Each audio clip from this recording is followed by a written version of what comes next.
moved out, was doing his own thing.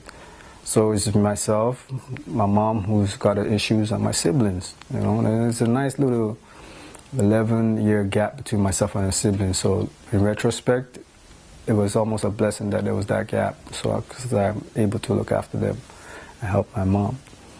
And so, you know, I had those things to deal with in high school, you know, and I'm not making be clear. This part of this video here, me telling you about myself, has not no excuses to feel sorry for me about nothing. A lot of it has to do with just miseducation and correcting yourself, correcting a lot of things you've been taught, you know, that what you thought was right, and you correct yourself. And that's what I've been doing, is correcting myself, you know, since I've gotten to self-knowledge, you know, knowledge of self.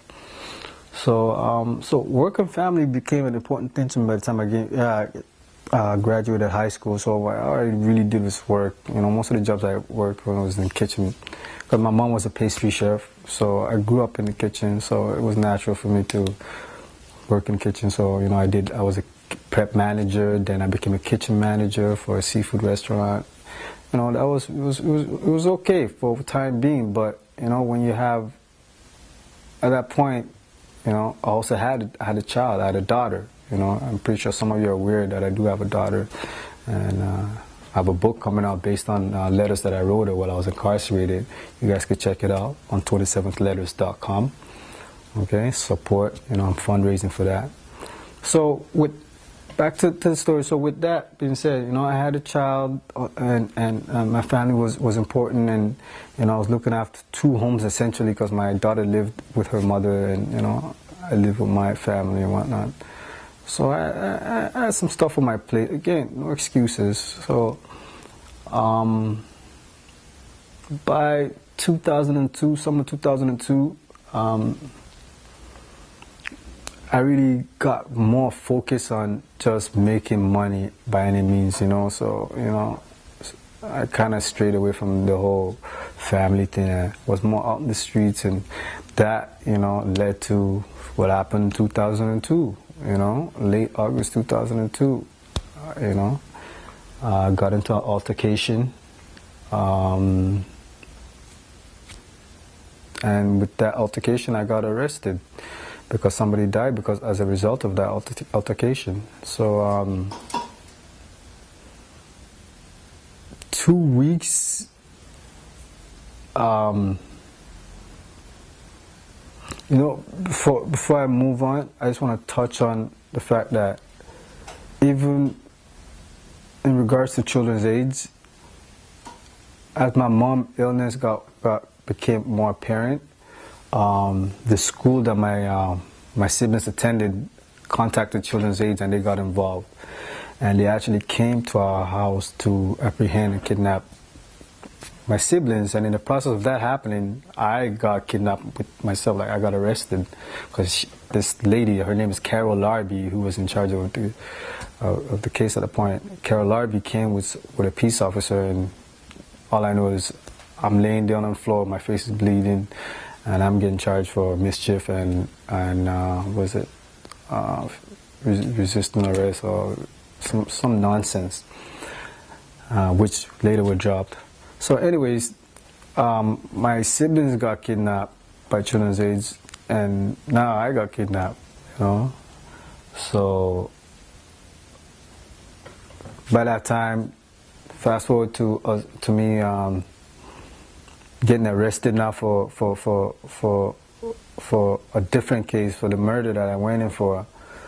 I was actually attending court for that other case with Children's Aids when I got arrested, you know, because I was actually out for 2 weeks after the incident that happened that got me incarcerated, serving a life sentence.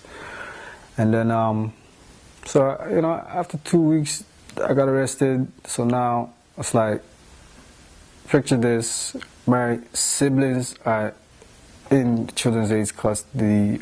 I'm in their custody. They got some nonsense BS case in regards to me trying to stop them from taking my siblings. They got that going, and then they got me on this murder beef. And on top of that, I got this mother who's out there defenseless, you know. Matter of fact, my mom became homeless over time, and all kind of stuff happened, all because of this, you know, all because of just me not being around, you know. So, you know, that's another story. My mom's story is epic within itself, you know. And I also have a daughter, and we can't forget that, you know. So I got this daughter and my mother out there, my siblings in children's aid, and I'm locked up. And 6 months into my bid, they came to me and said, hey, listen, we're going to offer you a deal for 4 years. You plead to it. I mean, for 5 years, you plead to it. And, you know, you only got to do like 4 years. So being raised the way I was raised and understanding the Old Testament and whatnot, and just being a stand-up person, like, you know, standing up for what you did, I realized, okay, you know what, I did get in the altercation and somebody did pass away, so maybe, you know, I should go do this time. You know, I believe that I did something wrong, so I believe I should go do time. You know, that's what happens. So I went to go plea in Scarborough Court. I went to Scarborough Court to plea, and get to Scarborough Court. There's a thing called a joint synopsis. A joint synopsis is basically a statement of facts of what happened. You know, so I don't know who wrote this up. Again, back then I did not know much about my knowledge of self, so I had a lawyer, you know, a agent of the court representing me, you know, so which makes me a ward of the state. So basically, these guys wrote up whatever they wrote up, so and they were reading out in court and talking about, oh yeah, this is what happened, and the way they made it sound, it just made it sound like some savage shit stuff. It wasn't, so I disagreed, because this is going on record. So I disagreed. I'm like, hey, listen, that's not what happened. This is what happened. I explained what happened to the judge. And the judge's like, hey, whoa, if you're telling me this is what happened, then you have a case for self-defense. Well, you know how that goes. A year and a half later, they convicted me and sentenced me to 12 to life.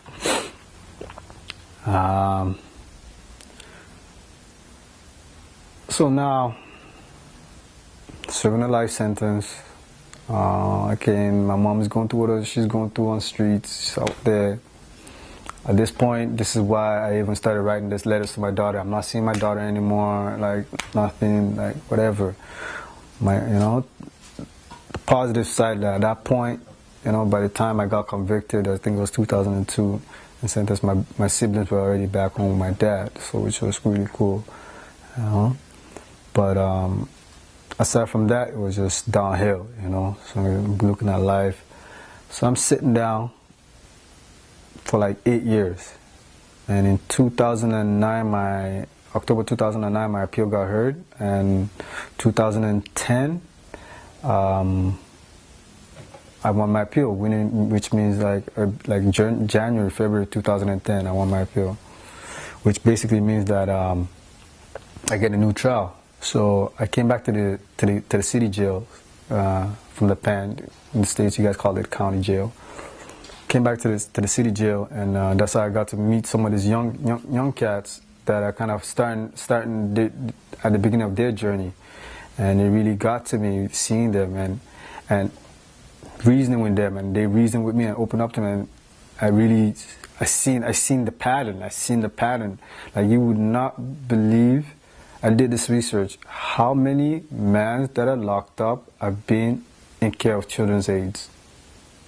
There are a lot of people who are locked up right now that when they were younger were once in care of children's aids. Why are they locked up now? There's a pattern. There's a reason why it's like that. You know, do your research. I'm just letting you know what I go through, what I went through, what my family went through. But so, you know, a couple of the kids that I met up with, you know, they were about to start their trial for they're all facing murder beefs, you know. So we have a understanding of what they're going through, so they're able to relate to me. So when I came home, it was natural for me to go to the courthouse, and look about their case. And one of the guys that I was looking, that just happened to be looking about his case was, I won't say his name, but rise in peace. He actually passed away before he got his judgment, his decision.